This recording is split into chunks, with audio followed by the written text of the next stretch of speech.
Hi guys! For today's vlog, so isa na naman na tourist spot sa Kuala Lumpur, Malaysia ang i-share ko sa inyo na napakagandang lugar naman talaga siya. So hindi na tayo busy ngayon kaya naka-upload ako. So nandito tayo ngayon sa Batu Caves sa Kuala Lumpur. So itong Batu Cave guys, it's a complex of limestone hill grottos. So this cave are one of the country biggest tourist attractions. So makikita natin sa paligid, parang normal lang siya na bundok. Pero hindi yan siya bundok guys, limestone na siya, as in rock, as in napakaganda niya talaga. So ito yung sa entrance niya, papasok na tayo doon sa loob. So dito sa ano niya guys, sa baba niya, napakaraming mga ibon, as in napakaganda nila at saka napaka-friendly nila. So bali, iwanan ko lang si Olivia dito at saka yung asawa ko kasi mag-akyat tayo doon. Mag-isa na naman ako mag-akyat doon sa taas. I-try natin. Kita nyo yung colorful na mga hagdan yan. Aakyatin natin yan siya guys. Super siya kakapoy. Pero worth it pag abot dito sa sulod. So bali, kung gusto nyong lumapit yung mga ibon, pwede kayo magbili ng, iwan ko magkano ba yung price ng isang pack ng pagkain nila kaya para maglapit sila. So bali si Olivia naka-apat na pack siya ng nagbili sila ng food para ma-enjoy si Olivia doon sa mga ibon while nasa taas ako para mag-akyat. And then ito, so grabe siya, grabe ang dami-daming tao. So itong Batu Caves featuring temples and Hindu shrines. So ano siya, sacred Hindu shrines daw ito siya. So bali guys, pag magpunta kayo dito, bawal short, bawal above the knee na dress or palda. Kailangan mo magbili dyan sa baba nila ng itapis mo siya kasi bawal magpasok doon or mag-akyat dyan na ano siya makita yung ano. So bali ako nag-cover ako ng dress na binili ko para makapasok ako kasi mahal din yung ano nila guys, yung bintahan nila ng cover na parang salawal. So ayan, so bali itong statue guys, ito siya yung statue of Hindu name Lord of Marugan. So si Marugan, god of war. So bali itong ano siya guys, itong Batu Caves, it's 400 million years old cave na siya. So ayan, napakaganda niya guys, as in napakaganda, kaya no wonder na isa ito sa napaka-biggest attraction dito sa Kuala Lumpur. So ito yung makita nyo sa paligid, ito yung mga Hindu temples. Ayan, so nandito na tayo sa baba kasi paakyat na tayo guys. So let's go! Guys, we will start up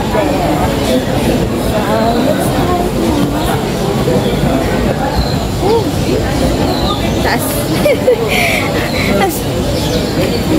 As usual, ako lang naman isa kay wala sila. Diyos ko po. Tunga-tunga pa lang ko guys, pero ginahapon ako. At syempre hindi ko na kinaya guys ang kataas at ang kataas din ng sandal ko. Nagtiniil na lang di ko guys. Why ko labot? Nagtiniil. Bit-bit ang sandal. Bala ka mo da. Tiniil o.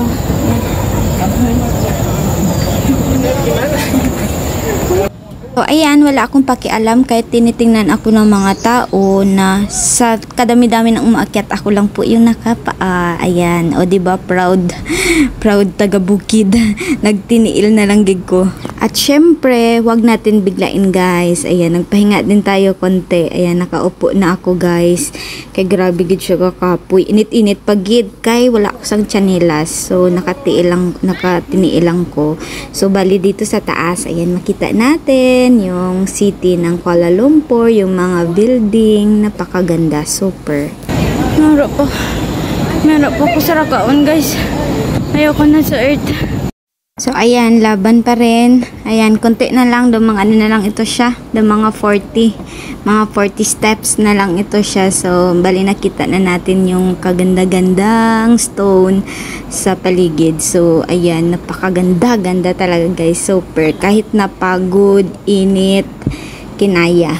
As in, worth it naman kasi pag abot sa taas. Ayan, so napakarami pang paparating ng mga turista guys. So finally, dito na tayo sa taas. Ayan, napakaganda niya guys. So bali ito yung entrance sa taas. Konti na lang daw, mga 10 na lang siguro ito siya.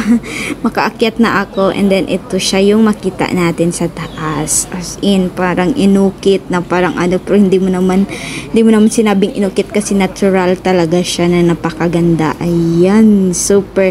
And then malamig sa loob guys ha, super malamig. And then pagpasok mo meron mga souvenir na mga shop dyan sa gilid.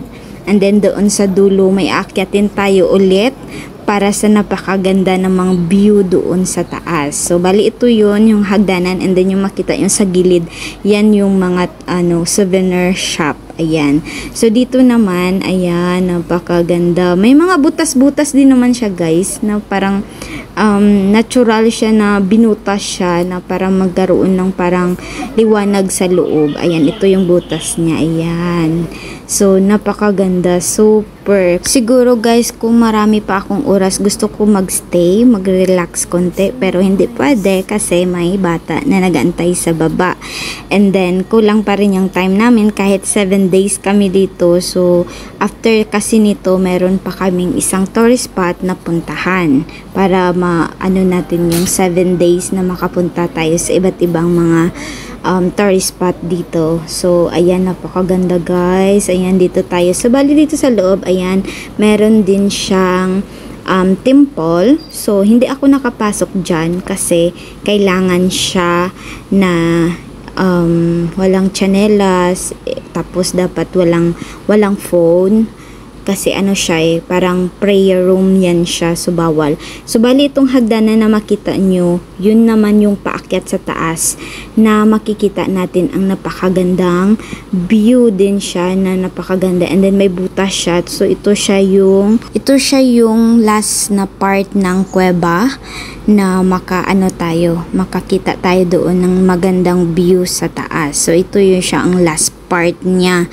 As in, ayan, nakita nyo guys, ito siya, parang nag-round ang butas sa taas, tapos napakaganda ng mga stone ng tapos parang merong prayer room dyan parang siya, parang shrine siya na parang pag akyat mo sa taas, dyan ka mag-prayer. Ayan. So, ayan, bali nag-take picture lang ako saglit, tapos bumaba na ako. So, ito na ako sa baba.